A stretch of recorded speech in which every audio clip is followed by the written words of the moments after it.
बात करेंगे गोजरा की। आईजी पंजाब डॉक्टर उस्मान अनवर की हदायत पर डीपीओ टोबा इबादत निसार के अहकामात पर सिटी पुलिस बगैर नंबर प्लेट और बगैर लाइसेंस मोटरसाइकिल गाड़ियों के खिलाफ इन एक्शन मुख्तलिफ जगहों पर नाके लगाकर बगैर नंबर प्लेट मोटरसाइकिल्स बंद कर दी।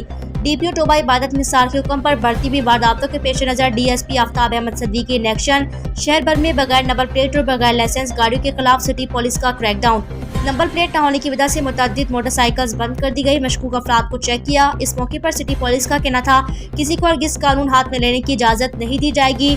जिस मोटरसाइकिल को नंबर लगा होगा वही रोड पर चल सकेगी। बसूल दीगर मोटरसाइकिल्स बंद कर दी जाएंगी। अप्लाइड फॉर मोटरसाइकिलों के खिलाफ क्रैकडाउन से जुर्म में भी कमी वाक़या होगी। जिनमें शहरियों का लाइसेंस नहीं बना हुआ वो जल्द अज जल्द बनवा लें ताकि मुस्तकबिल में किसी भी परेशानी से बच सके।